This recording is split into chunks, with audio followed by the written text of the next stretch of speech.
Bueno, buenas tardes a todas, todos y todes. Gracias por sumarse a esta convocatoria organizada desde la Secretaría de la Mujer y Diversidad en conjunto con el Colegio de Psicólogas y Psicólogos. Vamos a dar el inicio mientras se va sumando el resto de personas. Ha tenido una amplia convocatoria, tuvimos muchas personas inscritas, así que bien, pero vamos a iniciar así podemos aprovechar el tiempo y le agradecemos también a Mónica Pasos por haberse sumado a esta convocatoria de pensar la despatologización de identidades trans en este mes de octubre que se conmemora entre el entre el segundo y tercer sábado del mes, la despatologización trans.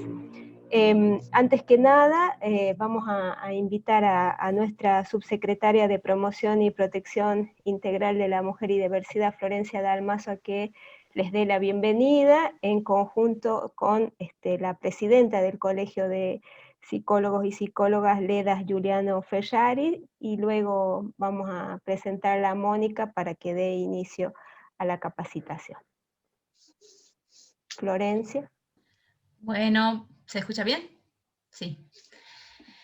Bueno, bienvenido a todas, todos, todes, desde la Secretaría de la Mujer y de la Diversidad, que antes se llamaba solo Secretaría de la Mujer y que amplió su nombre y sus funciones hacia la diversidad. Desde el inicio de esta nueva gestión hemos pensado en poder brindar capacitaciones que tengan que ver con la posibilidad de tener profesionales capacitados en todo lo que tiene que ver con la diversidad. Notamos y pensamos, junto con las compañeras de trabajo, que es un tema que todavía en La Rioja no tiene gran repercusión, pero en realidad cuando largamos esta capacitación nos dimos cuenta que existe mucho interés y que en realidad existe poca oferta para esta capacitación. Así que, bueno, muy contenta de tenerte, Mónica, y de que podamos dar el primer paso con respecto a este tema. Son muchas las personas interesadas, nos contamos entre esas y bueno, nada más que darte la bienvenida al Colegio de Psicólogas y Psicólogos brindando el apoyo y con esfuerzos conjuntos para poder llevar adelante esto. Así que, bueno, por mi parte nada más. Bueno, muchas gracias. Leda, si está por ahí. Buenas tardes a todos, bienvenidos.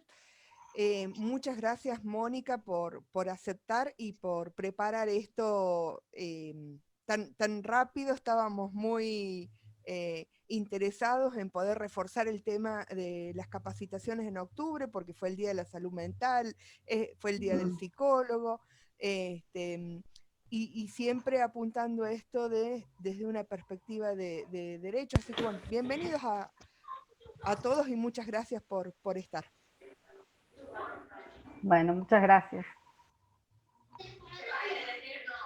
Bueno, desde la Secretaría de la Mujer y Diversidad, también a partir del cambio de su denominación, hemos venido trabajando también no solo en la construcción de lo que es el inicio de pensar políticas públicas desde el Estado, desde un rol mucho más activo. Hemos trabajado bastante durante este año sobre la ley de identidad de género y también a lo que hace a la prevención de la violencia institucional. Y llevamos adelante también un censo vinculado al colectivo LGBT, y también inauguramos un consultorio diverso para atender la problemática y la demanda de esta población. Y seguimos hoy con este tipo de capacitaciones y además hemos llevado adelante también capacitaciones internas para todo el personal de la Secretaría. La presento a la licenciada Mónica Nelida Paso, que es licenciada en Psicología y profesora en Psicología, docente del nivel medio, psicóloga en el Centro Privado de Salud Mental, psicóloga en el consultorio médico Magariños, asesora en el área de salud mental en la Fundación para el Estudio y la Prevención de la Diabetes mellitus, psicóloga en el Servicio de Salud Mental del Hospital de Córdoba, y también entre su amplio currículum fue capacitadora o capacitó en la primera jornada interdisciplinaria de capacitación en géneros, diversidad sexual y atención integral de la salud del Colegio de Psicólogos, asesora permanente de sexualidad y discapacidad de la Ortopedia Crecer, capacitadora en la jornada El ABC sobre género del Ministerio de Salud, en el curso de terapia sexual, en el taller Sexualidad y Familia, en el Centro Terapéutico y Educativo Mi Lugar, y también en las Jornadas Nacionales de Sexualidad y Género. Así que bienvenida, Mónica, y muchas gracias por estar en este espacio.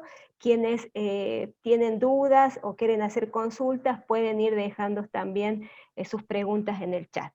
Adelante, Mónica. Bueno, buenas tardes. ¿Se me escucha bien? Sí. Bueno, va la capacitación con tonada cordobesa. Bueno, ojalá que pase todo esto y estas capacitaciones en algún momento puedan ser presenciales, juntarnos, charlar, después brindar, como se hace después de las capacitaciones. La verdad que a mí, bueno, este tema ya hace rato que vengo capacitando sobre lo que es género, perspectiva de género, diversidad funcional, que es discapacidad.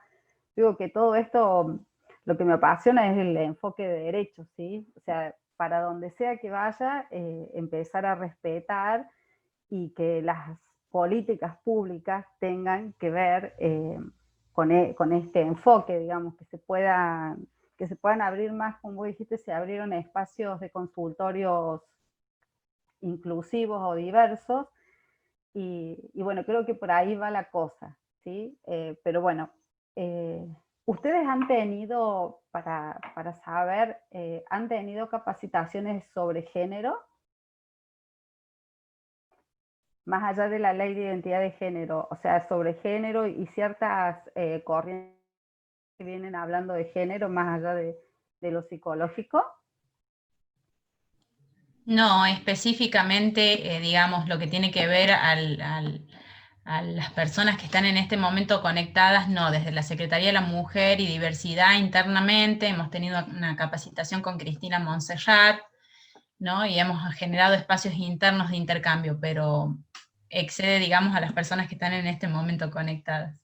Bueno, yo para ir aclarando algunos conceptos, bueno, en realidad me había comunicado con Flor y era la idea, en muchas instancias de formación, se trata de empezar de cero, digamos, así como el ABC del género, como decía ahí, que me encantó, esa vez que lo pusieron fue una capacitación acá en Córdoba para una red de profesionales comunitarios, son los que trabajan en comunidad, y pedían eso, entender desde el vamos de qué estamos hablando, ¿sí? Yo ahora voy a poner la presentación para que... ¿Esta era?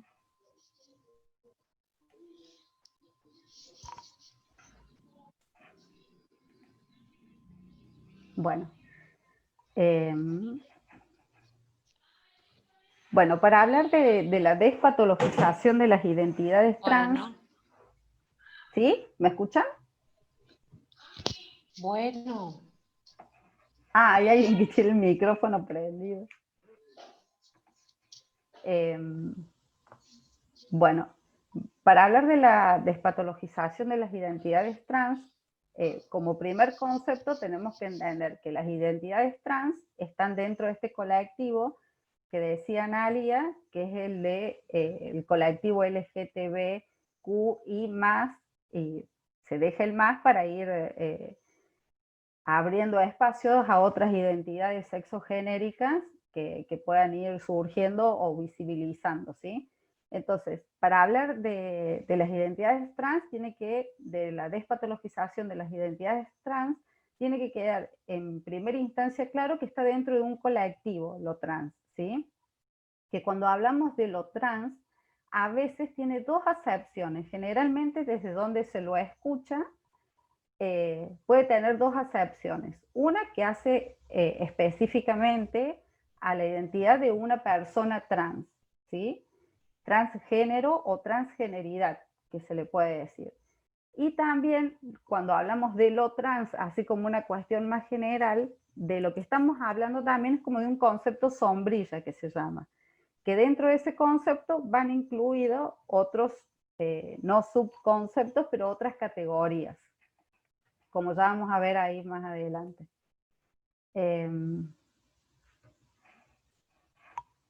Ay, ¿cómo paso? Ahí está.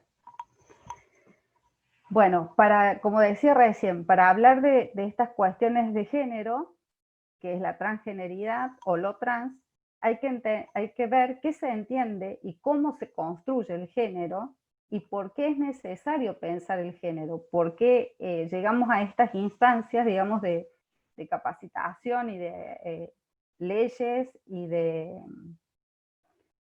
programas públicos para incluir a las personas que escapan a los géneros que ya conocíamos, ¿sí? O sea, es necesario entender cómo se construye el género para dar respuesta a lo que sería la despatologización del género. Esta frase me gusta como para empezar, que muchos ponen frases al final, esta me gusta porque es disparadora de toda la temática de género y transgénero, que es de una activista, filósofa, y se llama Eduardo Matio, y también es investigadora de acá de la Universidad Nacional de Córdoba. Tiene un artículo muy interesante que es Pensar el género, y dentro de ese artículo les hice esta cita que dice: mostraré el modo en que la noción de género ha proporcionado en las últimas décadas una herramienta emancipatoria, tanto a las luchas de los movimientos de mujeres como a los colectivos LGTB, lesbianas, gays, trans y bisexuales. Esto es como para reflejar la importancia que ha tenido el pensar el género y los géneros. Toda la movida que ha habido detrás de este concepto. El concepto de género es tomado del campo de la lingüística por la medicina, la psiquiatría y la sexología. Bueno, yo hago sexología, no me acuerdo si lo nombraste, pero es por el área también que me interesó mucho el tema de la diversidad sexual y después de la diversidad sexogenérica. ¿Sí? Entonces, bueno, el concepto de género es tomado desde acá, desde la lingüística, por estas especialidades, la medicina, la psiquiatría y la sexología, pero siempre desde un punto de vista patológico, desde lo que se salía de la norma o desde lo que estaba mal visto o desde lo que no se conocía, pero siempre desde el punto de vista patológico. El género como constructo social, como lo estamos viendo ahora, aparece a finales del siglo XX. ¿Y quiénes lo ponen en cuestión? Lo ponen en cuestión los movimientos feministas y los colectivos LGBT.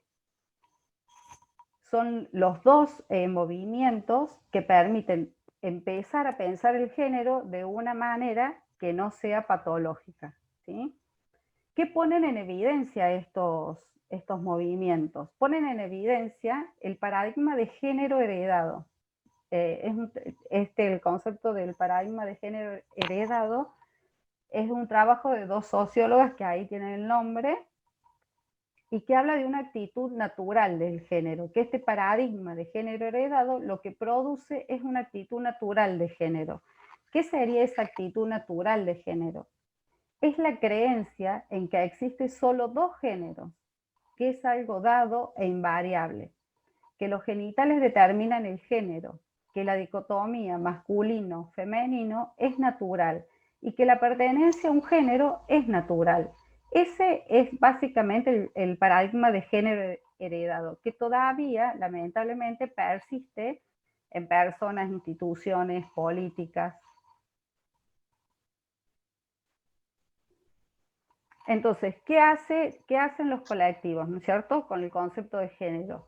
Esto que surge de estos movimientos que cuestionan principalmente el paradigma binario heteronormativo y proponen una revisión de las nociones sexo-género.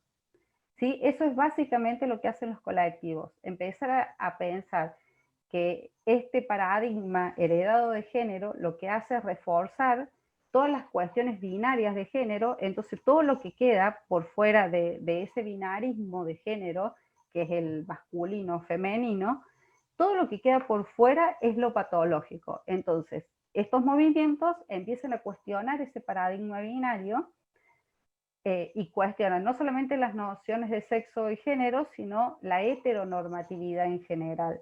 La heteronormatividad, no la heteronormatividad como que si las personas son hetero está mal, sino que hablamos de la heteronormatividad, de la heterosexualidad como una elección y no como una imposición. Pero bueno, a eso es lo que va la heteronormatividad que cuestionan los movimientos. La heteronormatividad, yo les puse la definición para que quede claro de qué hablamos cuando hablamos de esto, y dice que es la imposición de categorías de género rígidas y binarias, femenino y masculino. La heterosexualidad aparece como la normalidad dentro de nuestra cultura y desde allí se construyen reglas para el comportamiento humano, tanto en el género como en la sexualidad, dejando afuera y estigmatizando las identidades y relaciones que se alejen de los parámetros heterosexuales. Por eso es que si ustedes quieren preguntar algo mientras yo voy exponiendo, no hay problema, porque por ahí son conceptos que vienen de diferentes movimientos filosóficos, entonces si hay que aclarar, no hay problema mientras lo voy dando, ¿no? Entonces, en base a todos estos movimientos, ¿qué se produce? Se genera un nuevo paradigma basado en la despatologización y en los derechos. Ahora, ¿cómo surge todo esto? Surge de todos estos movimientos y lo que se toma como un momento bisagra entre estos dos paradigmas son dos leyes principales, que es los principios de Yogyakarta en el 2007 y la Ley de Identidad de Género en el 2012. Esto es lo que se toma como un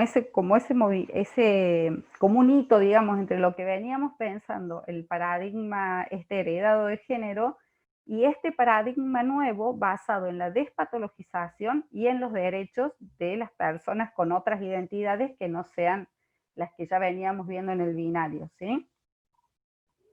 Este es el nombre del principio, se los puse todo completo, pero para que se vea que es que ya en ese momento, estábamos hablando de derechos internacionales de derechos humanos, ¿sí? O sea, y la Argentina toma los principios de Yogyakarta y toma el concepto de identidad de género en nuestra ley de identidad de género.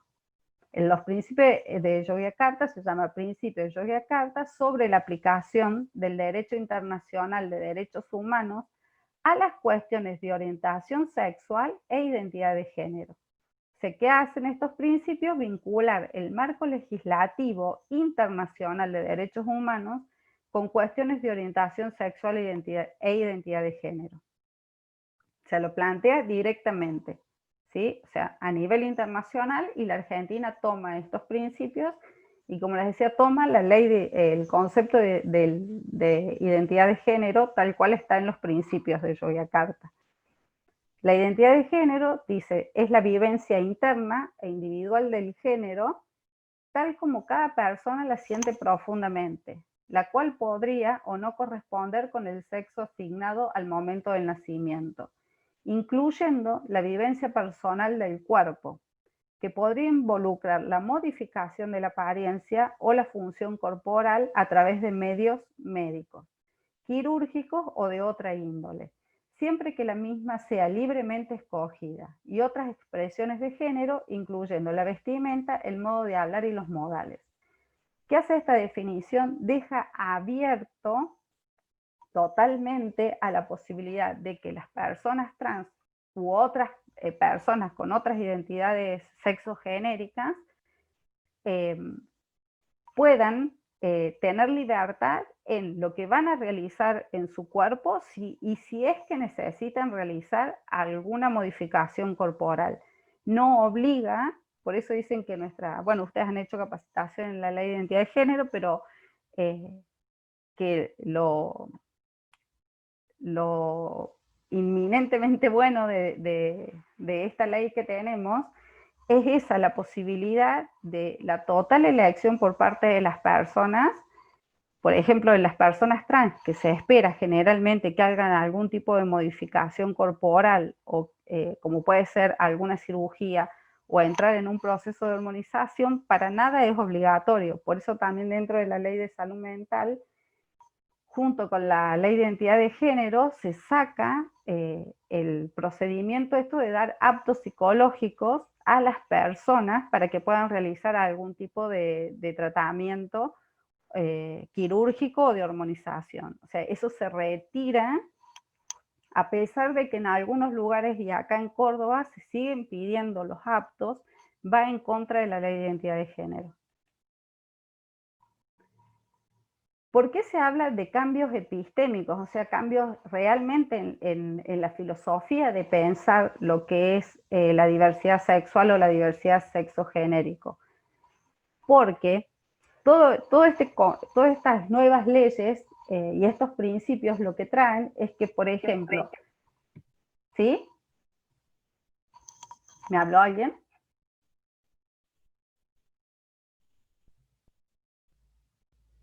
No, había alguien con el micrófono que no estaba silenciado, me parece. Ah,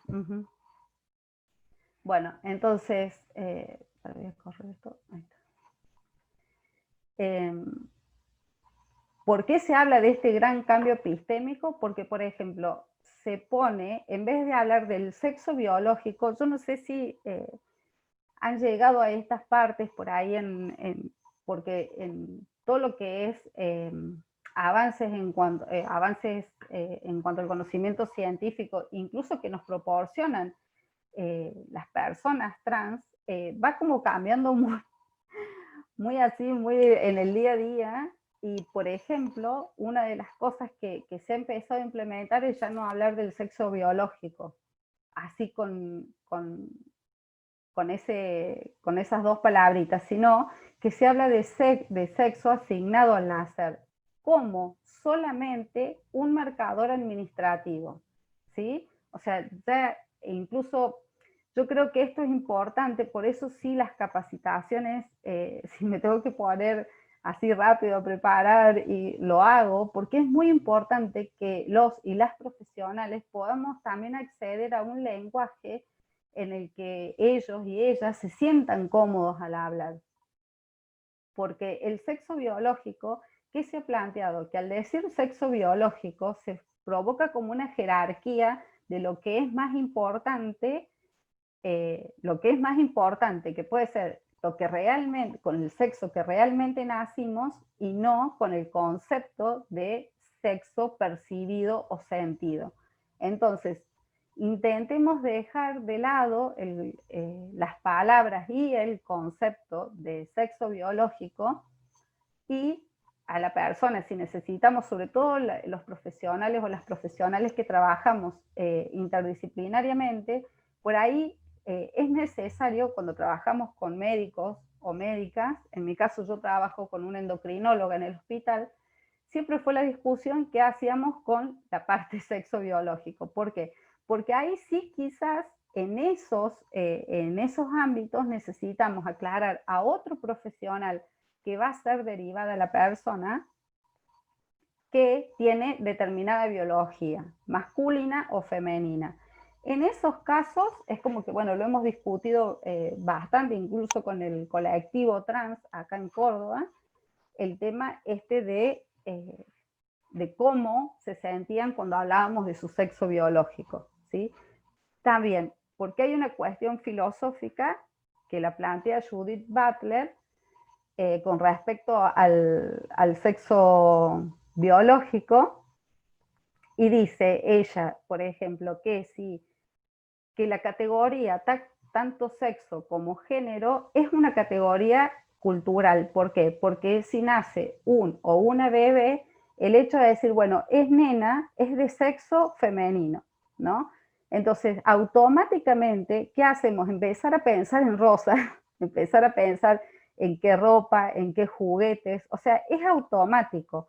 Entonces, por eso esta filósofa que la recomiendo para las cuestiones de género, leerla porque es apasionante aparte ella.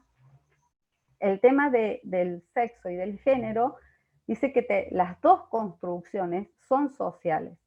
Entonces, ¿cómo hacemos para que sexo se diferencie realmente de la cuestión biológica? Entonces, bueno, se llegan como a estos consensos de hablar sexo asignado al nacer como puramente un marcador administrativo, ¿sí? Y dejamos lo cultural para género y sexo así como a solas, ¿no? Bueno, otro de las ideas es que el género no depende del sexo asignado al nacer, por lo mismo que decíamos, el género tiene una construcción, es una construcción cultural, el género no es permanente tampoco. Eso, bueno, no me quiero explayar mucho ahora para que después queden las preguntas, pero generalmente cuando trabajo en las entrevistas con las familias dicen, bueno, pero si era re femenina cuando era una niña. O sea, no logran entender por ahí esto del género no permanente.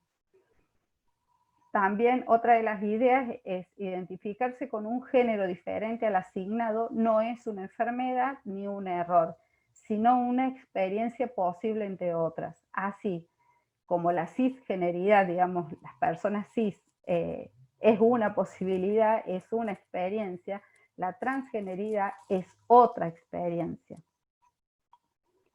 La definición del género es algo que le corresponde a cada uno, nadie más lo puede determinar. Por eso es que estas ideas son importantes, porque ya no hace falta un psicólogo y un médico para que den un certificado de que esa persona es cisgénero, es transgénero, o si por ser transgénero algo malo le pasa en su cabeza, ¿sí? Solamente la persona, y eso lo habla totalmente nuestra ley de identidad de género, solamente la persona puede decir qué género. Otra de las ideas es que la expresión de género puede involucrar o no modificaciones corporales. Las modificaciones corporales no son privativas de las personas trans, ¿sí? Esto es lo que les explicaba recién, que, por ejemplo, hace poco hicimos un conversatorio con una agrupación de varones trans acá en Córdoba y chicos muy jovencitos, estamos hablando 15, 16, 17 años, una de las preguntas que tenían era si sí o sí tenían que hormonizarse o llegar a la instancia de las cirugías para considerarse trans y para hacer el cambio registral. Todo esto queda abierto gracias a esto que yo les explicaba recién de la ley de identidad de género, que solamente la persona puede decidir qué va a hacer. O si hace falta hacer, ¿no? Entonces, para que vayan quedando claro algunos conceptos, el sexo asignado al nacer es ese indicador administrativo, ¿sí? Que es la suma de los elementos sexuados del organismo. ¿A dónde va a ir? Eso va puesto en el documento, que después, si hay un cambio en la identidad que teóricamente se supone que esa persona va a llevar o va a desplegar de acuerdo a ese sexo asignado, puede hacer el cambio registral. La identidad de género es la identidad adquirida que varía ampliamente intra e interculturalmente. Es un devenir de identidades posibles, diversas y variables.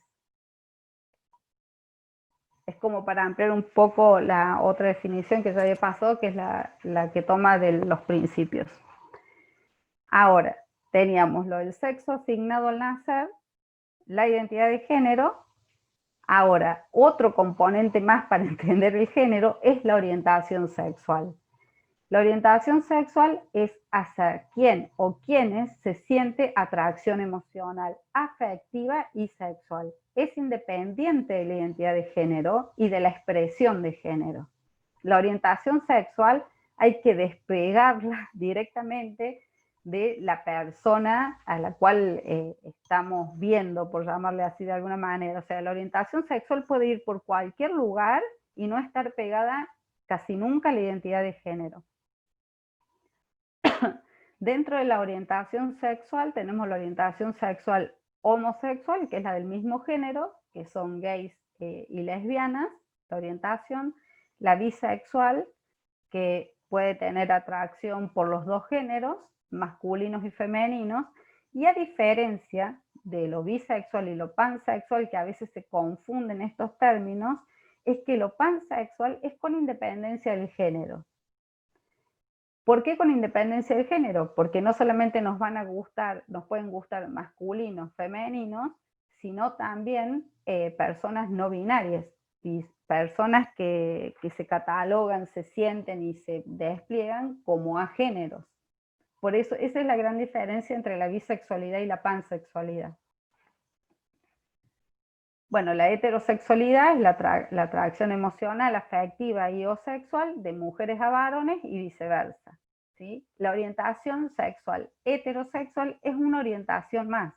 Por más de que teóricamente pareciera que somos los heterosexuales, es una orientación más, ¿sí? Y las orientaciones sexuales son fluidas, pueden variar, y menos mal, y que pasa de esa manera, puede variar a lo largo de la vida. La demisexualidad son las personas que necesitan establecer un vínculo afectivo, sí o sí, con otra persona para mantener relaciones sexuales o desplegar la sexualidad de la manera que quiera, digamos, ¿sí? Y la asexualidad son los que no están interesados en la sexualidad y no es una prioridad en sus vínculos, por más que sí mantienen relaciones sexuales, pero no presentan como desinterés en la sexualidad, pero sí la ejercen o la despliegan en algunos momentos. Y la expresión de género, que es el otro concepto que tiene que quedar claro, es cómo la persona se muestra y expresa el género sentido. O sea, a mí ya me hace mucho ruido decir el género sentido, pero es como para hacerlo más didáctico, pero es el género de la persona, ¿sí? Por esto mismo que hablamos, de que no hay un género más importante que otro, es el género, ¿sí? Pero bueno, para que se entienda mejor, porque estamos hablando de transgeneridad, es el género que siente la persona. Y tiene que ver con la vestimenta, el modo de hablar, etc. Esa es la expresión de género. ¿Por qué traigo estos conceptos que bueno, creo que a lo mejor ya los han visto en las otras capacitaciones? Porque así como esperamos la orientación sexual, la expresión de género, el tipo de pareja, la sexualidad que vivimos de los heterosexuales por ser la mayoría, también se esperan estas cosas de las personas transgénero. Es una locura, porque por un lado hay una disidencia en cuanto a las identidades y a la sexualidad, pero por otro lado la cultura misma está intentando volverlos a encajar en ciertas normativas. Y a veces dentro del mismo colectivo, sobre todo yo he trabajado mucho con varones trans, más que con chicas o mujeres trans, ¿sí? Pero dentro del colectivo de varones trans, a veces entre ellos mismos, en esta construcción y en este tratar de identificarse y encontrar redes de contención, entre ellos mismos a veces se hacen bullying, porque si son más masculinos o menos masculinos, o si le gustan las mujeres o le gustan los varones, o le gustan los no binarios. O sea, por eso es que traigo estos conceptos, porque son importantes que los tengamos muy en claro para no reforzar en nuestra mirada cuestiones que tienen que ver con esa heteronormatividad que yo les presentaba recién. O sea, no, históricamente, a las personas se las ve, se las quiere leer, porque es la mirada que hemos tenido casi siempre, desde la heterosexualidad, y se esperan determinadas cosas. Entonces, ahora que hay una apertura, que se nota que hay una apertura va queriendo como ser más dinámica, pero está esta apertura a nuevas identidades de género. La cultura lo que hace, la cultura y las profesionales, tanto médicos, médicas como psicólogos y psicólogas, ¿sí?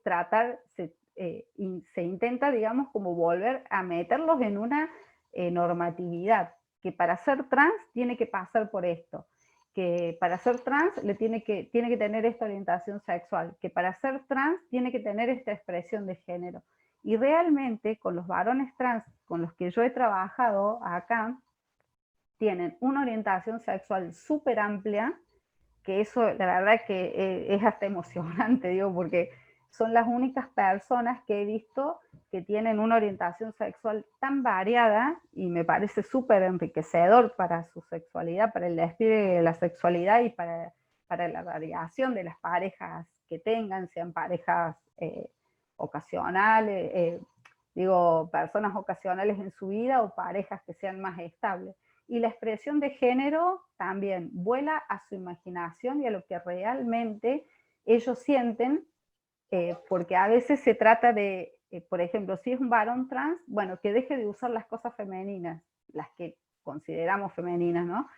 Y ellos pueden usar tranquilamente, tener un look muy masculino, y en algunos momentos se calzan el cancán red y cero problema. Realmente ellos no lo están teniendo el problema, bueno, esto lo vamos a ver más adelante, no lo están teniendo ellos, sino nosotros y nosotras a la hora de mirarlo, ¿sí? De cómo, o mirarlas también a las chicas trans, de pareciera que tienen que volver a cumplir ciertas normas como imponen, digamos, a las personas cisgénero y heterosexuales. No les veo la cara, no sé si voy muy rápido. Vas muy bien, Mónica, bastante claro y bastante lindos los ejemplos con los que podés graficar esto que estás diciendo. Bueno, sigo entonces. Sí. Me ayuda a saber que vayan anotando dudas y esas cosas, porque a mí me gusta mucho la interacción corporal y bueno, de lo que no podemos ahora. Entonces, con respecto a las identidades de género, para que queden bien claros los conceptos, digo identidades de género y diversidades genéricas y corporales, por esto que he venido explicando, que no tratemos de también ponerle normas a cómo tienen que ser los cuerpos transgénero o los cuerpos de la diversidad sexual en general. Entonces, las identidades de género tenemos cisgénero, que es las personas en donde hay una correspondencia entre el sexo asignado al nacer y el género sentido. O sea, nací biológicamente mujer, me siento mujer, soy cisgénero. Transgénero refiere a distintas expresiones de género, indica una transición hacia otro género. Hay movimientos en el género, por eso es lo de transgénero o transgeneridad. Los movimientos que se hacen en el género. Se utiliza para significar, y esto es muy importante y es como una breve síntesis de lo que vengo explicando, se utiliza el término transgénero para significar la no pertenencia a las categorías varón-mujer establecidas por el régimen heterosexual. Y a veces esa no pertenencia puede implicar una variedad divina de identidades, pero sí sabemos que la transgeneridad no tiene nada que ver con el régimen heterosexual, ¿sí? No estamos hablando de la heterosexualidad como una orientación, sino del régimen heterosexualidad, que es la heteronormatividad. Lo trans, por eso decía, también puede ser visto como un concepto sombrilla, porque incluye travestis, transexuales y los transgéneros. O me comí una S. Por eso lo del concepto sombrilla. Y a veces van a ver la sigla LGBITTT, hace referencia a estas 3T, ¿sí?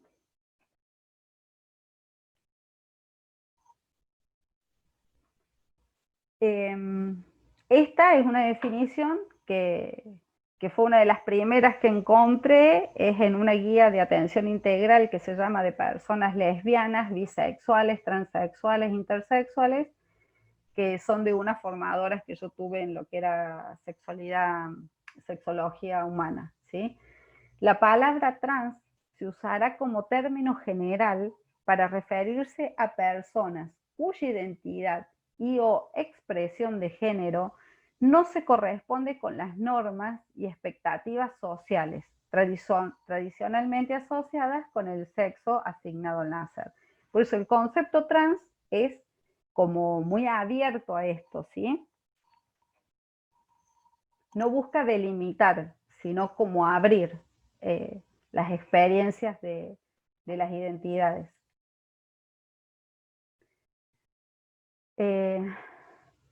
Bueno, las identidades travestis hay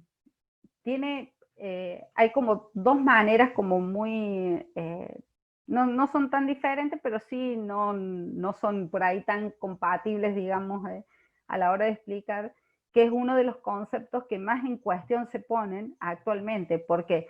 Porque hay todo un colectivo de travestis que se diferencian, por ejemplo, de otras identidades como puede ser el varón gay, desde un enfoque también hasta capitalista, blanco, con cierto capital, que le guste travestirse o vestirse de mujer. ¿Sí? Acá en Córdoba el movimiento es muy fuerte, no sé, en otras provincias.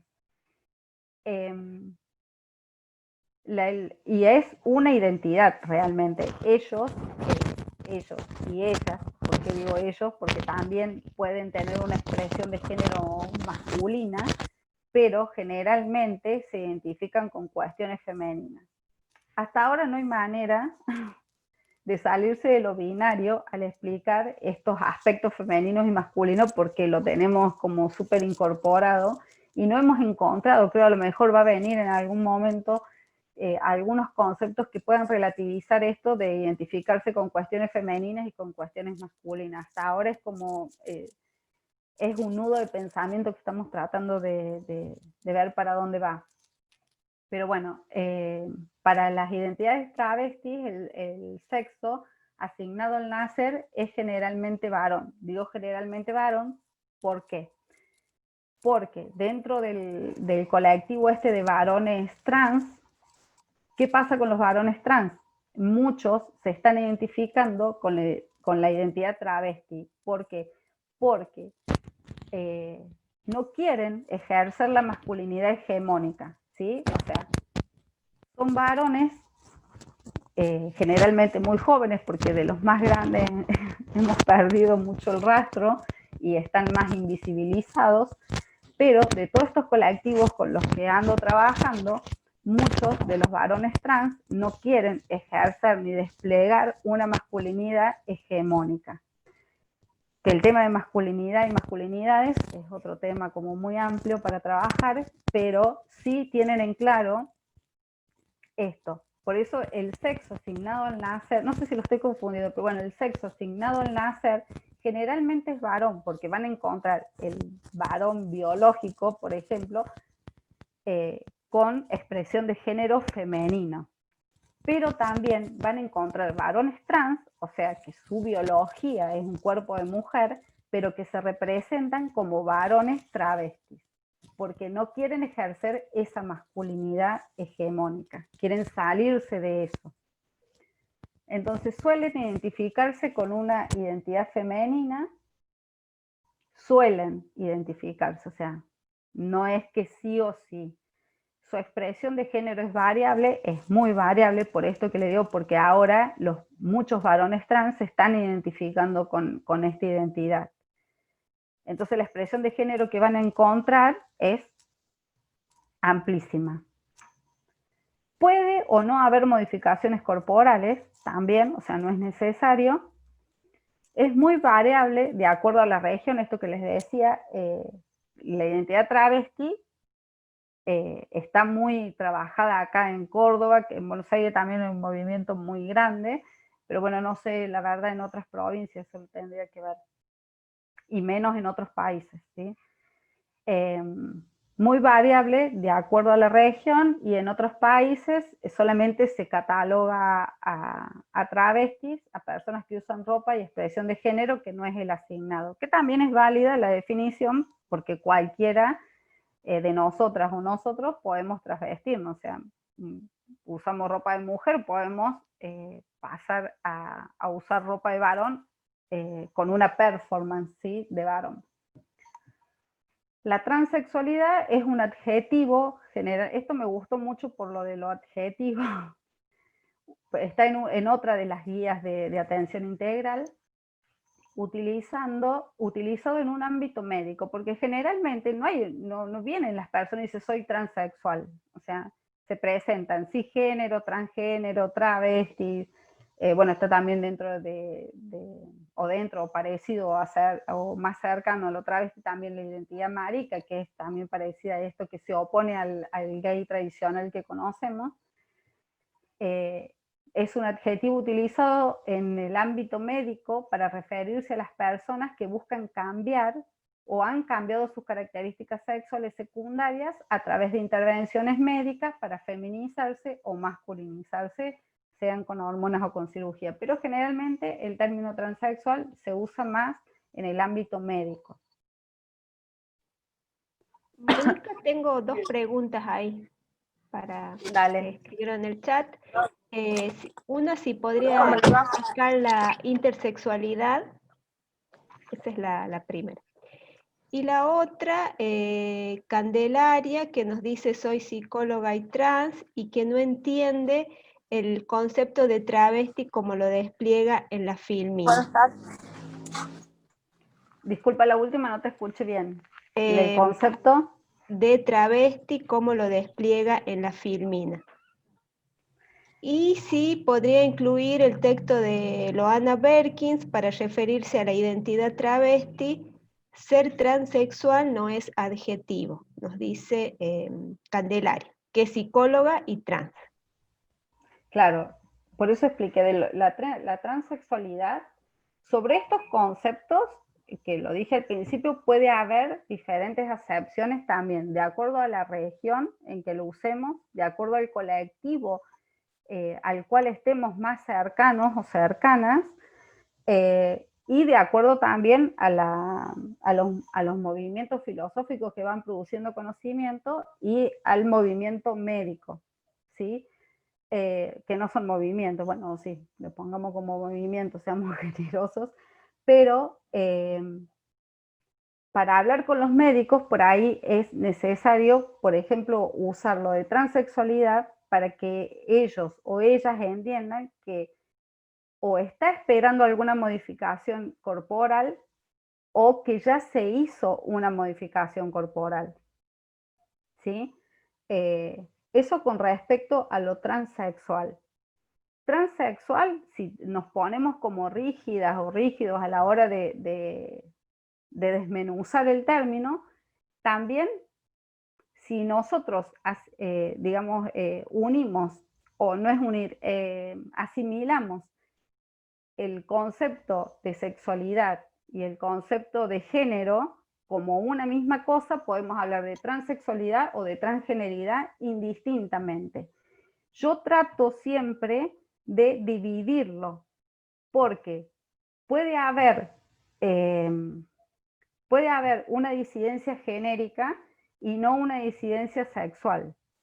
O al revés, digamos, como pasa con las personas lesbianas, las chicas lesbianas, tienen una disidencia sexual, tomando disidencia sexual como que lo esperable es que le gustaran los varones, pero le gustan las mujeres, y no hay una disidencia genérica, ¿sí? El género sigue siendo el femenino. Por eso digo, si queremos asimilarnos no hay problema, se asimilan, ¿sí? Se pueden usar indistintamente si para la persona que lo siente y lo vivencia de esa manera es de esa manera, está perfecto. Y como profesionales también podemos, si queremos leerlo desde ahí, podemos leerlo desde ahí como...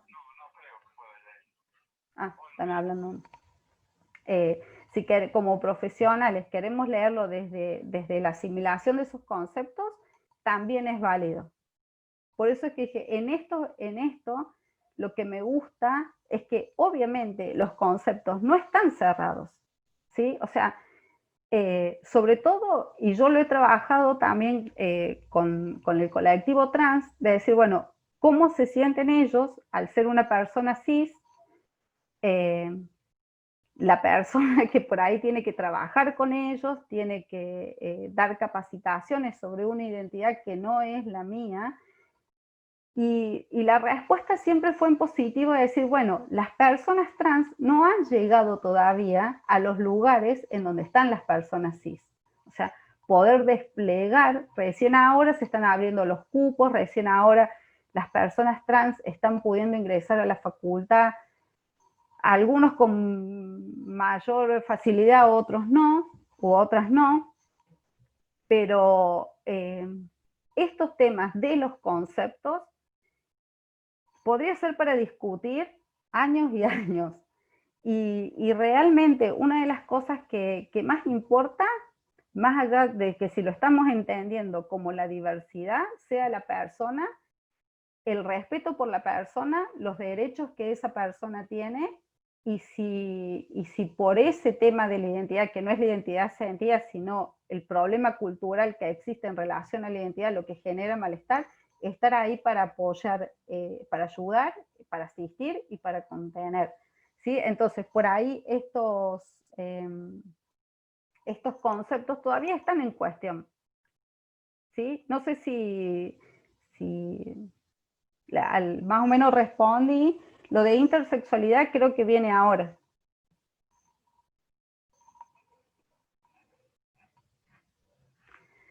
Bueno, dentro de los géneros que decía,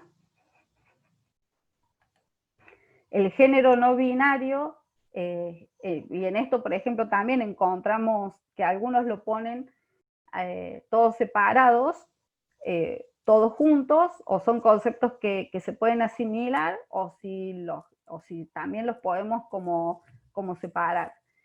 El género no binario, el género fluido y agénero. ¿Qué pasa con estos géneros? Básicamente se escapan a lo que decíamos, escapan de ese binarismo, ¿sí? Son identificaciones que superan el concepto binario del género. No entienden al género como una categoría en la que masculino y femenino son mutuamente excluyentes. O sea, pueden estar juntos en una sola persona. O como los agéneros, no identificarse con ninguno. Acá decía, se puede identificar tanto varón como mujer, bigénero, pangénero, también le suelen llamar, como un tercer género, intergénero, estas personas que por ahí no se identifican ni totalmente con el género femenino ni masculino, hablan de un tercer género, o las personas que sostienen no tener género, agénero. Todos estos conceptos vienen de los colectivos. Por eso es que digo, están en tensión, están para replantearse, están para todavía seguir discutiendo. No son conceptos que estén acabados, y me parece perfecto, porque si a la identidad le sumamos géneros, quiere decir que nos estamos escapando de... me parece que me pasé una porque... A ver cómo hago para volver anterior. Porque me falta lo de la intersexualidad.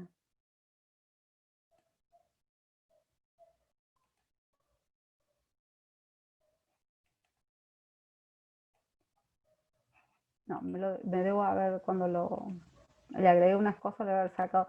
La intersexualidad son las personas que al nacer presentan genitales ambiguos.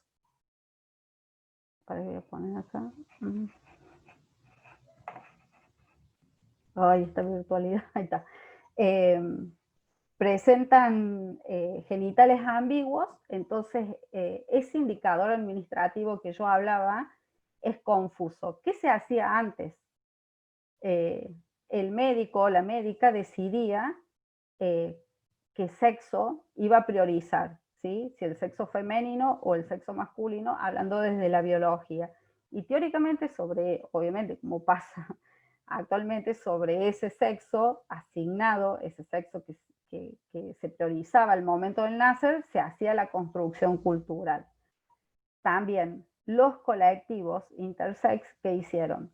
Se movieron, lucharon por sus derechos, y ahora las personas que nacen, que tienen genitales ambiguos, no lo define el médico y solamente va a definirlo la persona en el momento en que la persona pueda decir: soy esto, soy lo otro, soy lo que quiero ser, ¿sí? Esa es la intersexualidad. Y hay una ley también, por eso digo, ha sido un movimiento muy grande de leyes que han proporcionado estos derechos y libertades de las personas a decidir su género, a decidir no su género en el sentido de, no como una elección de género, sino poder decir esto soy o esto no. Entonces los intersex son estas personas que antes, cuando presentaban genitales ambiguos, antes la decisión la tenían los médicos, por eso hablábamos siempre antes, y todavía sigue existiendo el paradigma médico hegemónico, eran las personas que decidían qué identidad, porque a raíz del sexo iba a ser la identidad supuestamente como una cuestión lineal. Entonces ahora ya no ocurre de la misma manera y no pueden hacer cirugías hasta que la persona lo decida.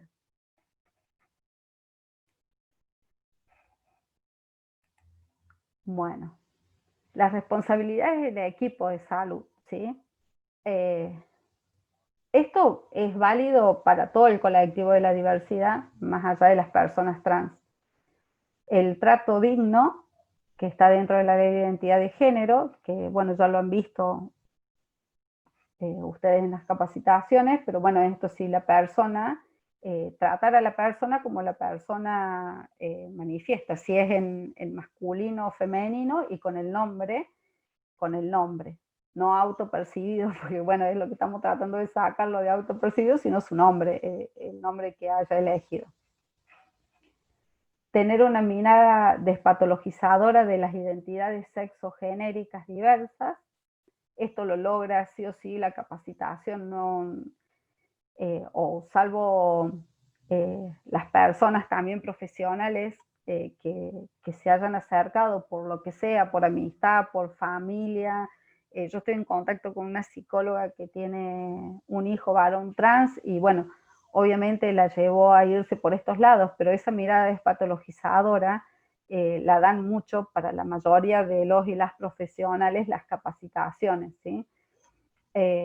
También pararnos en un marco de derechos, colaborar a la inclusión y acceso a la salud integral, y esto yo lo tomo de la persona por la cual nos hizo Nexo, que es Santiago Merlo, que es un varón trans, es uno de los fundadores de una de las casas acá de varones trans, que es una frase de él que me quedó de las veces que nos hemos juntado, para que nos hace como de asesor externo a nuestro mini consultorio inclusivo, que él siempre dice, una A o una O pueden hacer que esa persona no vuelva al consultorio. O sea, no respetarle la identidad de género realmente puede hacer que esa persona no vuelva más a nuestro consultorio, sea psicológico, médico o lo que sea, cuando realmente lo necesitan. Y yo que trabajo mucho con los varones trans, realmente muchos se alejan del sistema de salud por estas cuestiones de no respetar su identidad.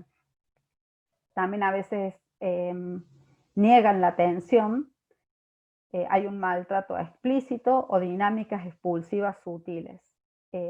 Hay profesionales que se niegan, realmente se niegan, yo trabajo en un hospital general, se niegan a la atención de las personas trans. Puede ser por varios motivos, ¿no? Yo a veces digo, y lo he tratado con mi equipo, de que quizás para la persona, obviamente, no quizás, para la persona es alejarlo del sistema de salud, pero si logramos nexos entre los consultorios inclusivos, esas personas pueden volver, ¿sí? Y la otra arista esta de la negación de la atención, que muchas veces esa negación de la atención, si logramos incluirlos de nuevo en el sistema de salud, mejor, pero a veces provocan más daño, ¿sí? Cuando no se respeta la identidad de género y hacen intervenciones con las personas desde un lugar discriminador, patologizador, hacen más daño que realmente que lo que pueden colaborar. Yo atiendo, atiendo a un chico varón trans de 14 años, en donde la psicóloga no quería llamarlo por el nombre, por su nombre, y eso realmente, ir a las sesiones con esta profesional y que lo llame con su nombre, el que estaba en el registro, ¿cómo se llama?, en el documento, ya de entrada, entraba a la sesión de re mala onda, y porque sí, y bueno, y así fue como menos mal se generan estas articulaciones, que sea con La Rioja, con Tucumán, con Buenos Aires, Córdoba, nos vamos conociendo entre nosotras y entre nosotros para poder integrar a estas personas con profesionales que realmente tengan capacitación. Y bueno, esto último también, parte de las responsabilidades son las capacitaciones en las perspectivas de género y diversidad sexogenérica. Y las profesionales que no lo quieran hacer, me parece que mínimo tienen que tener en consideración que sí hay personas que lo estamos haciendo y derivar. Antes de hacer algún daño, derivar. ¿Cuáles son los obstáculos que tienen las disidencias sexuales para acceder a los cuidados de la salud? Por parte de los profesionales de la salud: incomodidad, prejuicio, discriminación, mala formación o falta de formación en el paradigma de derechos y la diversidad sexogenérica, falta de entrenamiento en cómo preguntar o dialogar, esto que decía, me decía el San, y que lo ha puesto él en algunas capacitaciones, el uso, el masculino o femenino, el uso de qué nombre, tiene que ver con esto, cómo dialogamos con la persona trans, si queremos imponerle nuestro marco o estamos abiertos, digamos, a dialogar de una manera más abierta, preguntándole, o sea, qué género, qué nombre, qué pronombre usar. Bueno, otro de los obstáculos es esto, el heterosexismo, o sea, entendiendo la heteronorma o la heterosexualidad como la única manera de existir en este mundo, homofobia u hostilidad, el mal manejo de la confidencialidad. ¿Cuáles son las sugerencias para el abordaje desde una perspectiva de derechos a personas trans? Por eso yo siempre intento, porque o sea, el lugar de capacitar o de la capacitadora es un término también que me pone en tensión, digamos, porque son sugerencias, ¿sí? No todos y todas las profesionales que trabajemos con las personas trans tenemos que cumplir como si fuera una ley. Ojalá se puedan crear nuevas maneras en estas sugerencias para el abordaje, desde donde sea, desde la medicina, desde la psicología, el trabajo social, desde los acompañamientos terapéuticos. Estas son las sugerencias que vamos encontrando, y como dije recién, esto es muy dinámico, entonces es abierto. Yo no tengo la verdad sobre esto, vengo trabajando hace mucho, y me encanta trabajar con el colectivo de la diversidad, pero no tengo la última palabra, ¿sí? Entonces está bueno, así como en ESI, que trabajo mucho con la diversidad funcional o la discapacidad que se llama, y hay un desafío a crear nuevas maneras de llegar, también pasa con la diversidad sexogenérica. Entonces son sugerencias para los equipos de salud, ¿sí? Obviamente esta atención desde un modelo despatologizador, o sea, sacarnos ya de la cabeza que algo malo les pasa. O sea, que tienen una patología por no tener esa correspondencia con el sexo asignado al nacer. Reconocer la diversidad, abandonar el binarismo y no presuponer nada referido a la identidad, a la orientación sexual de la persona. Todavía hay psicólogos y psicólogas que le preguntan a una mujer, por leer la mujer, si tiene novio, si tiene marido, suponiendo que tiene una orientación sexual heterosexual. O sea, hay maneras que está bueno que lo trabajen en alguna capacitación que tienen que ver con la manera de preguntar, la formulación de cuestionarios, sacar estas obviedades del lenguaje cis sexista. Está bueno para, digamos, otra instancia que lo pueden elaborar ustedes también. Reconocer, también otra de las sugerencias, reconocer a las personas trans como sujetos activos con capacidad de decisión, o sea, no intentar, como dije recién, como profesional, imponerles otra normativa, ¿no? Reconocer la autonomía y responsabilidad sobre sus cuerpos. Yo escuché a una psiquiatra decir, no entiendo cómo quieren hormonizarse, poner el cuerpo para eso, siendo que le puede traer consecuencias, y mira, o sea, si es como el tema del aborto, o sea, ¿qué chica quiere ir a abortar? ¿Quién quiere someterse corporalmente a cosas que le harían mal? O sea, es una necesidad, y si es una necesidad corporal por una cuestión de identidad, o sea, ¿quiénes somos nosotros los profesionales para decirle que sí o que no? Y se escucha actualmente de profesionales de la salud mental. Y eso es lo grave, me parece, porque si esa persona, en vez de llegar a mi consultorio, o digo acá por Córdoba, a mi consultorio, o a alguno de los consultorios que conozco que trabajan sobre diversidad, hubiera llegado a esa psiquiatra de una, por ejemplo, o sea, sin otro paso previo, capaz que, o sea, la mirada del profesional para las personas, y sobre todo estamos hablando de personas muy jóvenes también, les empieza a hacer ruido. Bueno, sí, me va a hacer mal, no lo voy a hacer, cuando en realidad es un proceso. Y también el tema de la hormonización es un proceso en donde se está estudiando, porque ahora se hormonizan más personas que antes. Bueno, tener esto en cuenta, el modelo integral, eso de que no son solo hormonas ni cirugías. Trabajar desde un enfoque interdisciplinario. Y a veces yo digo, tuvimos en mi hospital, con mi pequeño equipo, no es mío, es nuestro, la discusión si ponerle consultorio inclusivo o no. Pero bueno, ese es otro tema. Y lo que vamos haciendo, como a veces suena que les da miedo, esto, bueno, ¿qué es un consultorio inclusivo? No a las personas que van a hacer uso del consultorio, sino a los profesionales, los y las. Entonces, estrategia que yo he usado es directamente voy hablando con el profesional o la profesional que voy necesitando. Por ejemplo, con los varones trans he necesitado mucho de urología, y la mayoría del personal de urología de los profesionales son varones.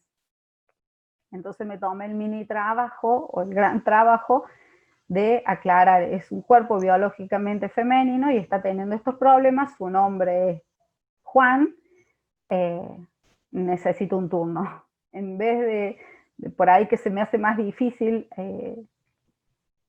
incorporarlos al consultorio inclusivo, porque incluso llegan a pensar, y nos ha pasado en nuestro hospital, estamos hablando de Córdoba capital, de que digan, bueno, si trabajan en un consultorio inclusivo, que son lesbianas, se van a hacer trans, o sea, todavía existen todos esos prejuicios, y es increíble. Bueno, asegurar la privacidad, confidencialidad y la intimidad, la escucha empática y respetuosa, reconocimiento del proceso de transición como derecho humano, sobre todo eso, o sea, el proceso de transición es muy importante como para que se vea obstaculizado por por situaciones prejuiciosas. Tener presente el derecho al acceso a una atención sanitaria de calidad y no discriminar. Estos, algunos los tomé y otros los modifiqué de acuerdo a la experiencia acá en Córdoba con mi equipo, del doctor Adrián Jailén, no sé nunca cómo se pronuncia bien, que es del Hospital Durán, que trabaja mucho también con la población trans. No sé cómo vamos con el tiempo. Estamos bien. Hay algunas, reflexiones respecto de la atención. Carola Guzmán nos cuenta que pasa en la zona donde vivo, que usamos la E, las personas te miran raro, hasta se alejan, hasta con el todos y todas, que por ahí choca. Es una sociedad que todavía no sé cómo llamarla, pero poco inclusivo tal vez. Es una pregunta que nos deja Carola Guzmán con esto, ¿no?, del lenguaje. Y después Julieta Ruiz nos dice: la capacitación en género y diversidad debería comenzar desde la formación de grado, sí. De otra manera pareciera quedar librado a la elección de cada profesional.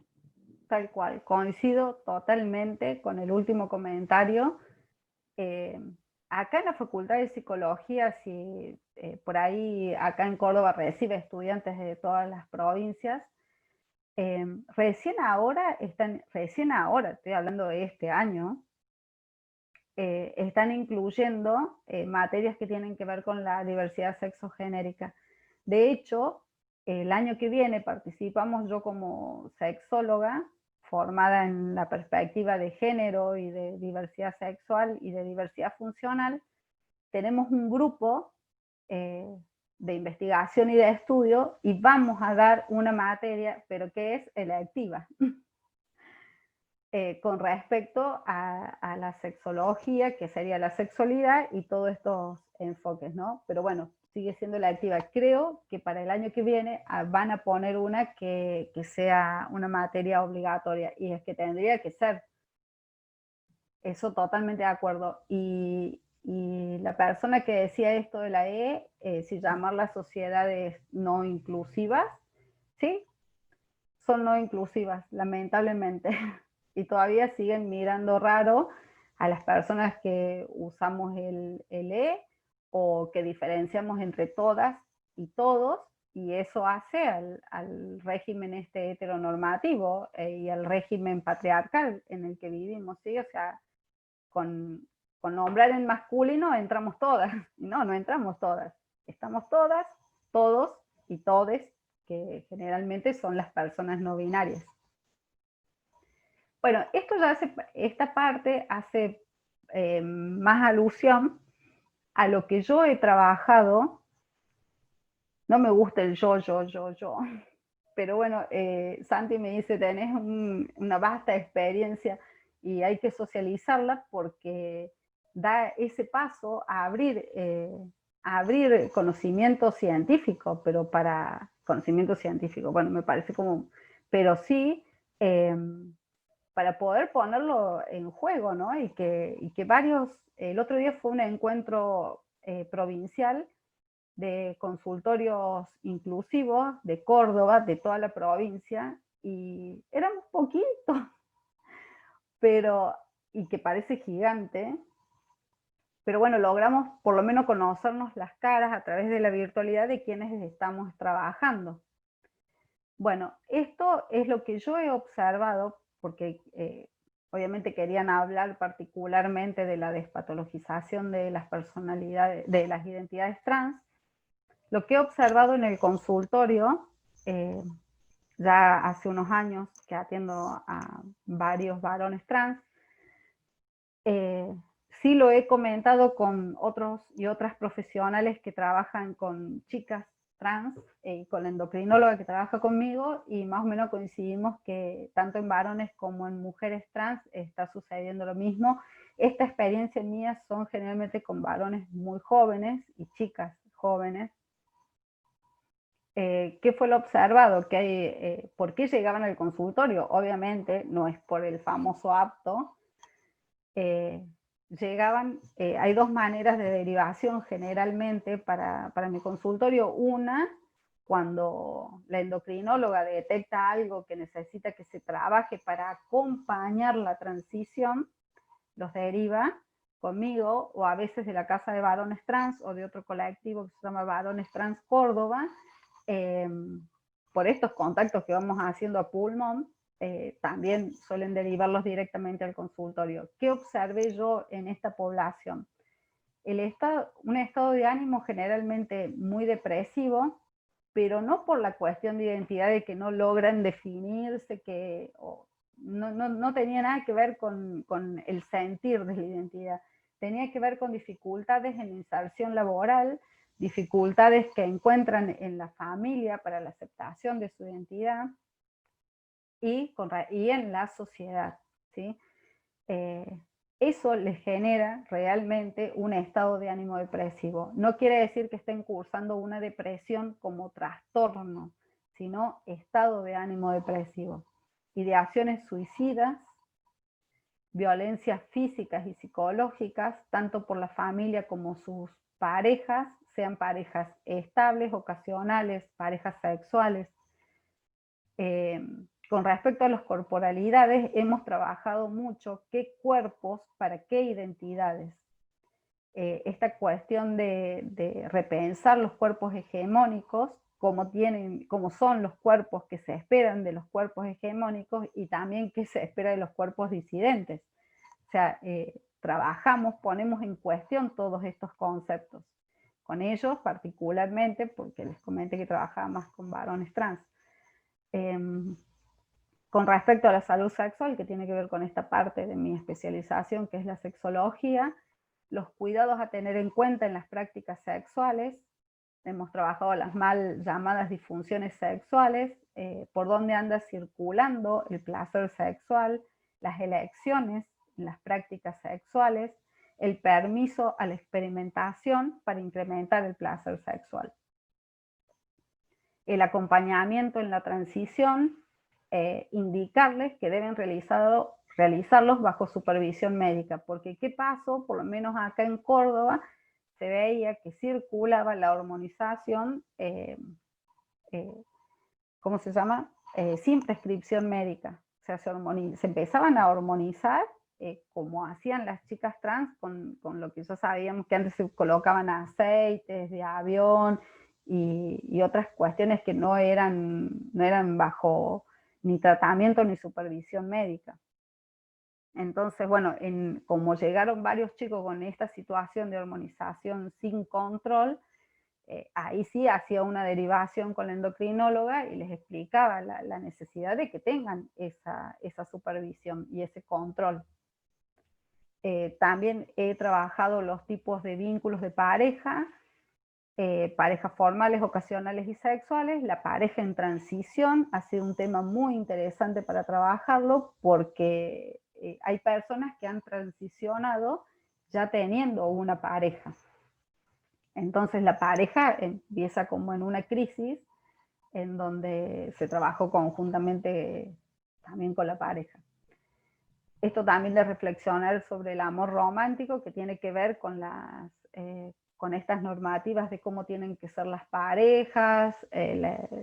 Bueno, ese es un tema muy amplio y por ahí muy controversial, pero salirse un poco de estos parámetros de relaciones, también diría hegemónicas. ¿Por qué? Porque empezaban a reproducir el mismo tipo de vínculo heterosexuales, con todo lo que eso conlleva, ¿no? Los problemas de los celos, los problemas de la posesión, de la violencia física, la violencia psicológica, la violencia económica. Digamos que no vienen escapando, lamentablemente, de esas reproducciones así. Entonces, me parece muy interesante trabajar en el consultorio los y las psicólogas sobre este tema de las parejas y qué están reproduciendo. Así como no reproducir cuerpos, también me parece que es un buen motivo trabajar el tema del amor romántico y qué tipo de parejas están reproduciendo. trabajamos todo esto, el atravesamiento de lo normado entre pares y la hegemonía, por esto que le contaba, entre los mismos chicos se planteaban, se dividían, no, bueno, no te hormonizaste, pero entonces, o sea, como no te sentís realmente varón, toda una cuestión que estaba sucediendo que no estaba buena, y como yo participaba como con varios de estos chicos en la atención, entonces se pudo poner como en cuestión. Hay necesidad de abordaje familiar y o de personas significativas. Digo familiar porque la mayoría de las veces están excluidos o excluidas de la familia. Y cuando no está la familia así nuclear presente, sí está bueno trabajar con las personas significativas que ellos consideren cercanas, valiosas, que les puedan generar contención. También se hace asesoría sobre los tratamientos, hormonización y quirúrgicos, y qué instituciones lo realizan. Sí también estuvo interesante trabajar tanto con organismos que son públicos, como el Ministerio de Justicia, que hay un abogado que trabaja, que hace como una intersección entre justicia y salud, y muchas problemáticas de los chicos trans los trabajamos a través de ahí, como por ejemplo las personas que son excluidas violentamente de la familia, las personas que estaban siendo violentadas por la familia, por la identidad de género, y también con instituciones por fuera de lo que es el sistema público. Uy, voy a enchufar la batería.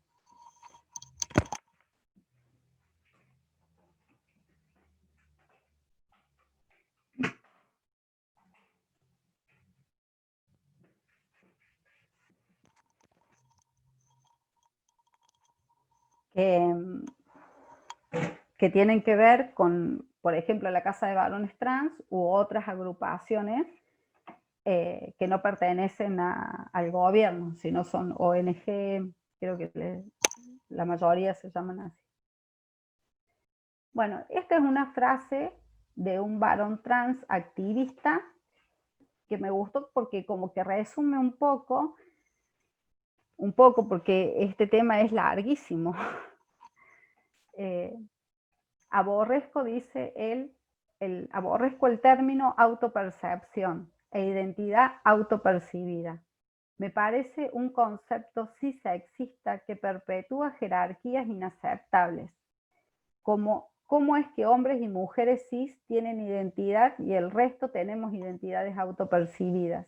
Por eso digo que es tan importante el uso del lenguaje para cualquier tipo de profesional, no solamente los y las psicólogas. ¿Acaso las personas cis no se autoperciben? ¿Acaso nuestras identidades son menos socioinstitucionales que las suyas? Obviamente sus identidades se respetan y las nuestras no. Las suyas no son cuestionadas y las nuestras sí.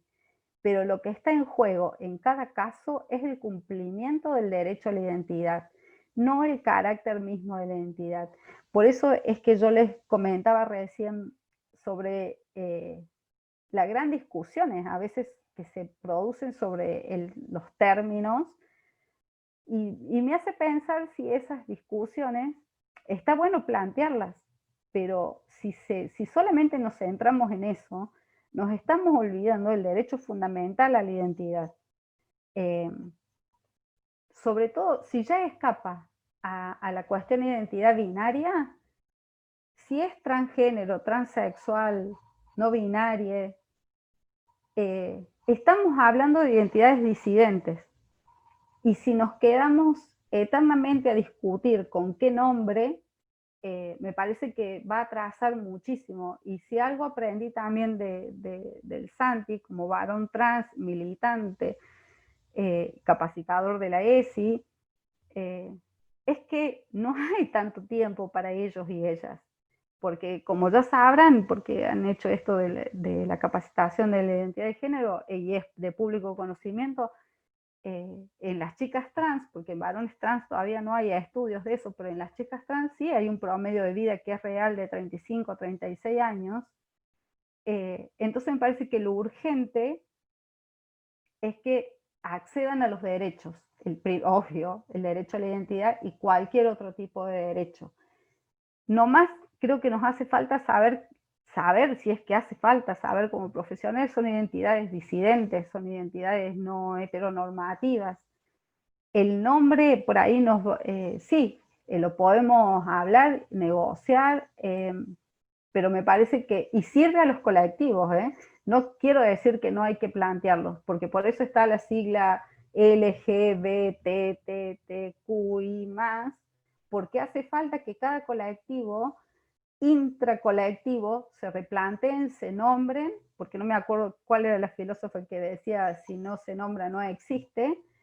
Me parece perfecto, pero creo que hay algo fundamental, que es que como profesionales podamos contribuir a que accedan a todos estos derechos, que se conozcan aparte los derechos, y me parece eso lo más importante. Por eso lo cité a Mauro Cabral, que es un varón trans activista. Bueno, esos son mis datos por si queda alguna duda después de este recorrido que hemos hecho. Bueno, muchas gracias, Mónica. Acá tengo, bueno, algunas preguntas también y también algunas reflexiones. Paula Prudencio nos dice, en la UBA también la materia selectiva, Introducción a los Estudios de Género, de Débora Tájer. Y acá tengo una pregunta de Romina Ruarte que dice sobre el camino hacia la modificación corporal y la hormonización, ¿dónde y cómo queda el cuidado del cuerpo y la salud, el acompañamiento que ha realizado desde su experiencia a las personas? Es permanente el cuidado de la salud, es totalmente permanente. Nosotras con Eugenia, y ella lo plantea siempre en las capacitaciones que hemos dado juntas, que es la endocrinóloga, hay protocolos para comenzar una hormonización, ¿sí? Que no es, la mayoría de las situaciones que se pueden presentar ante una hormonización no son excluyentes, pero sí hace falta conocer, digamos, cómo está funcionando el cuerpo para comenzar la hormonización. Entonces, para eso se hacen estudios, si hay algo que está desbalanceado, se equilibra y se comienza la hormonización. Por eso es importante que accedan al sistema de salud, porque realmente acá en Córdoba era preocupante que conseguían la testosterona en, no me acuerdo si Paraguay o Uruguay, re barata, y la estaban entrando a la Argentina y se estaban hormonizando los varones trans sin control. O sea, no había control médico y por eso se hacen las mamografías. No me acuerdo ahora todos los estudios, eso lo tengo en otro Power, pero se hacen varios controles para empezar a hormonizarse. No es, bueno, sí, quiere, obviamente que quiere y va a acceder, pero si hay algún desbalance, por ejemplo, en este caso la endocrinóloga equilibra eso y sigue, digamos, su curso en la hormonización. Y, por ejemplo, desde la salud mental, que no hay aptos, que se siguen pidiendo aptos, incluso acá en Córdoba Capital, que hay un gran problema en una de las instituciones públicas por ese tema, lo que se hace, si es que hace falta, es el acompañamiento en la transición, porque empiezan obviamente los cambios corporales y generalmente lo que influye sobre esos cambios corporales no es tanto lo que ellos o ellas sienten en particular, sino lo que le van devolviendo a los demás, los otros. Hoy te creció pelo, hoy se te cambió la voz, hoy se te va a reducir las mamas, o no vas a tener lubricación vaginal. Y entre ellos y ellas tienen un máster de conocimiento. Yo a veces aprendo mucho más de ellos, por estos varones trans, de su cuestión corporal y cómo van transitando los cambios, que de lo escrito en las guías de atención. El cuidado es una responsabilidad de los profesionales, por eso puse las responsabilidades que tenemos como profesionales, es sí el cuidado y sobre todo facilitar el acceso.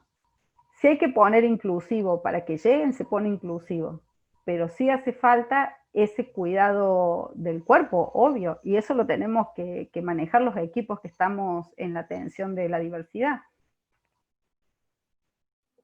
Bien, y la doctora Andrea Davico nos cuenta que hacen atención integral en el servicio de adolescencias en el Hospital Enrique Vera Barrios, que es nuestro hospital regional de acá de la Mira vos, qué capital. bueno. Florencia Dalmazo dice que interesante el abordaje familiar. Okay. Sí. A mí me ha pasado particularmente de que, o sea, yo soy bastante dispuesta en esto, o sea, en el sentido de la familia necesita, la familia quiere, organizamos sesión, y ha sido sesiones virtuales, pusimos un día, horario, hicimos a través de video chat, porque a veces, como estamos en un contexto en donde prima esto del modelo médico, como lo hegemónico y los que tienen la palabra de la verdad, lo que necesitaban escuchar, y me pasó con varias familias, era que nosotros o nosotras, en este caso yo, les asegurara que se estaba sintiendo varón. O sea, bueno, si hay que decirle, familia, que esta persona se siente varón para que dejen de maltratar el tema de su identidad, se los digo. O sea, yo creo que en las intervenciones, en estos casos, y siempre, por eso digo, siempre me quedó grabado lo que decía el Santi, se les pasa el tiempo, la vida, intentando que los acepten con esa, que los y las acepten con la identidad, y si podemos colaborar como profesionales, no hay que dudarlo. Si la familia necesitaba eso, para que la familia pueda contener de una manera saludable a esa persona, y sí, los abordajes familiares son muy interesantes, sobre todo por todas estas expectativas que hablé al principio del concepto heredado de género, que si era nena ya sabemos el recorrido, y si nacía varón ya sabíamos el recorrido. Entonces, ¿cómo hace una mamá con un varón trans cuando va a cumplir 15? Con todas las expectativas que tiene una mujer con su hija, mujer, y todas las cosas que van a venir, que la va a hacer abuela, que va a tener los 15, que se va a casar con un varón y que le va a dar nietos, fruto de esa pareja. Entonces también la familia tiene que ser asistida en romper este paradigma de qué se espera y respetar las identidades.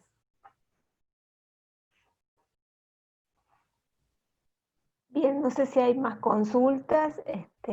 Florencia, si quieren hacer el cierre de la capacitación. Bueno, por ahí le contaba a una compañera mientras te escuchábamos, nosotros desde la Secretaría de la Mujer y la Diversidad tenemos nuestro consultorio diverso, que fue abierto en junio. Y yo pensaba particularmente, y es algo que lo venimos conversando con las compañeras, qué frustrante y qué difícil es esto que vos decías, las dinámicas expulsivas, ¿no? En el sistema de salud, en cualquier otro ámbito, en el mismo registro civil, lo hemos vivido la semana pasada, el desconocimiento de las leyes, ¿no? Y del marco, por lo cual nos ha costado y vamos como de a poco logrando ese acercamiento de las personas, ¿no? Es difícil porque me imagino, y yo trato de ponerme a pensar, ¿no? La frustración con la que las personas se encuentran con tanta expulsión del sistema, ¿no? Entonces, por ahí pensar, bueno, tal vez esto es solo un nombre y también va a haber ahí dinámicas expulsivas sutiles o no sutiles, y tal vez tampoco me llamen por mi nombre, ni siquiera me pregunten qué pronombre utilizar, pero bueno, la poca experiencia que vamos teniendo es que solamente con preguntar el nombre y qué pronombre quiere una persona con la que se le hable, cambia totalmente el clima de la consulta. Y no son grandes esfuerzos los que uno como profesional tiene que hacer para poder hacer eso. Sí, incluso por eso yo decía en todo el colectivo de la diversidad, porque, por ejemplo, las chicas lesbianas tienen un montón de inconvenientes también a la hora de de ser, ¿cómo se llama?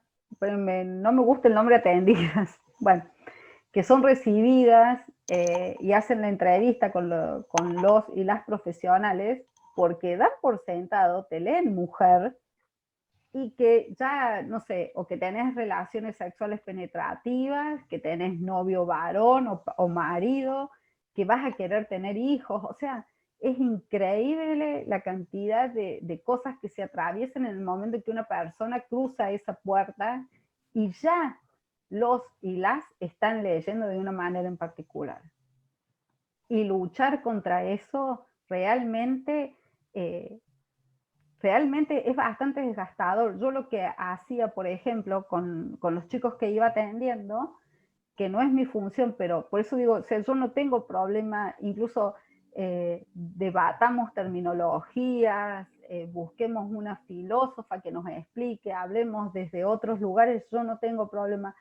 Y lo que hacía con ellos para facilitarles esto es bajar porque bajaba un piso, iba al turnero y con la chica que les agendaba los turnos, con ella hacía la modificación de la historia clínica.